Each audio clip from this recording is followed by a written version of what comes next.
Hi, it's Joshua coming to you. I thought to do a follow-up after having lunch. And anyway, I gave you guys the breakdown of this community living for the end times, which incorporates the Joepip technology and the relocation platform technology to build this project. And I'm just trying to give you the rundown on this. I'm just going to set this sign aside.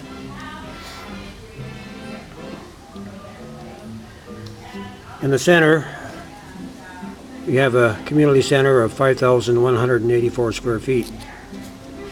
That's composed of 4 layers, each one of these being a H31. And the way that you find out your square feet is that you take from your center to your outside, which is 24 feet, you times that by 24 times 3, and that gives you the 1,727 square feet per level. So this is a fairly big unit. I'm just going to put this one here so you know that each one of these platforms is equal to 1,728 square feet, 48-foot diameter, or 24 feet from the center out to the corner.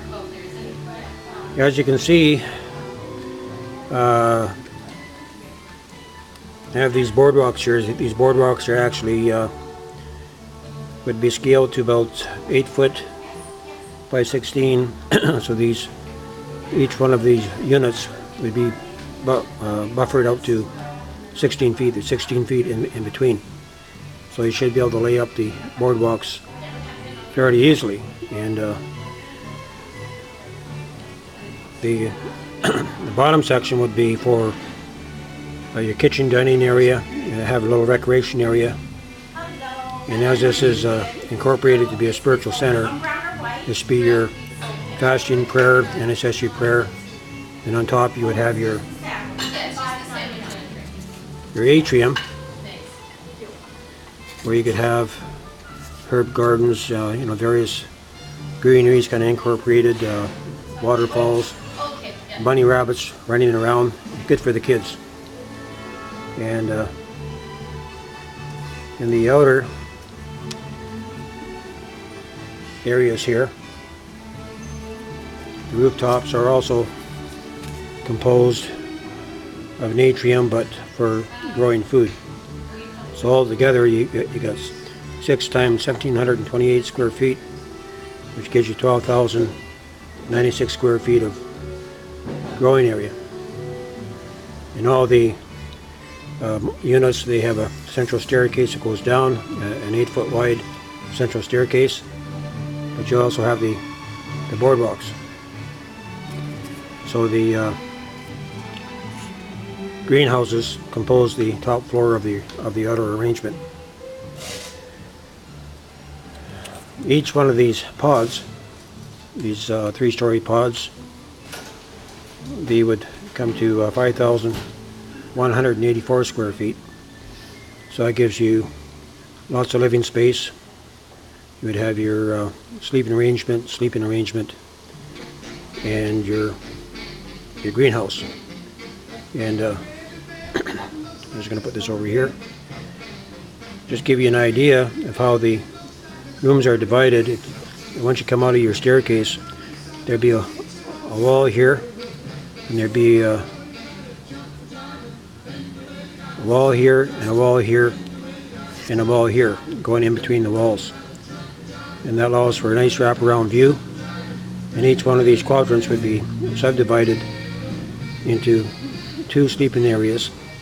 And if you had to max out the room, you could actually sleep 12 here, or 6 beds with double bunks, 6 beds with double bunks, and so on and so on. So that if you had to max it out, you could sleep 24 people per floor, so you have more of a dorm area. Or you can make it for a couple arrangement. The potential is here. And for those who need wheelchair access, well, you have it. You're able to get around on the main floor. As far, if you want to visit your friends, it's not a problem. The inside here, I think I forgot to mention, This is where your playground area would be for your kids. And so the mothers could be looking out their front kitchen and keep an eye on the kids. And this is really important. The total area of this whole complex, if you go 24 and you add 8, you come to the center here. It'd be 32, and if you come out to the corner here, you'd have another 32. So the whole area is 64 feet out from center, and your total distance would be, land area would be 38,000 square feet. I think I've got it right here. I think I'm missing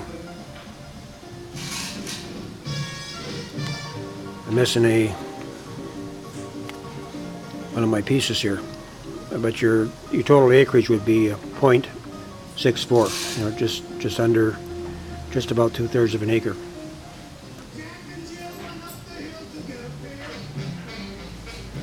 But your total area, if you added all this forest space together, including the 6 greenhouses and the atrium in the center, and this additional floor, you'd actually get 38,016 square feet.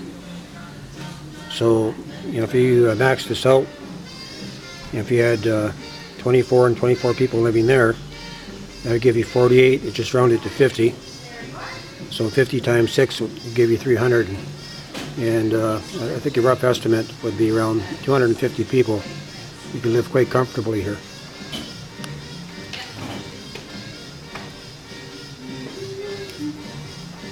These are the boardwalks, just in case you missed it. So the actual living space,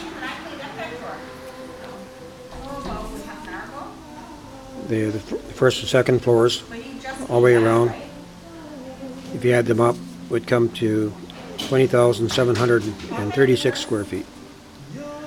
I'll just put them over here. So there you have it. As far as entranceways, I'd make the entranceways probably here. So you would have one entranceway here, in this space, another one over here, and another one over here, so they'd be all gated. Your entranceway, you could actually, if you form out your hex, come out here, and like this. This could be used for parking or a free area, but your fence line would be out like that. So you could actually house the whole in-time community into a 1 acre plot. And so if you got 10 acres, well, you could house a lot of people. And you're growing your own food. The Joepip provides the means to generate heat. It does use a buffer system where you could have double component walls. You would have inner walls, say for a living, that would be conventional. Then you'd have another wall that would be buffered out, and your heat would rise up in between. As far as the top arrangements are concerned, that would be all double wall plastic, or just your outer wall would be bumped out for your plastic, so your hot air rises up and goes down toward the center and begins the cycle all over again. And in the other areas here, we have your boardwalks. This could actually, this part here, you would have your 16 feet in between. I still have to do a drawing on here to make sure my measurements are correct, but you could actually use this for say a 16 by 24 workshop.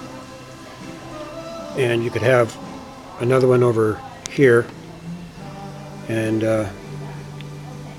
so that would give you an entrance to actually drive a vehicle in. So you would have your shops here. This would be your drive-in entrance here. Maybe I'll just go to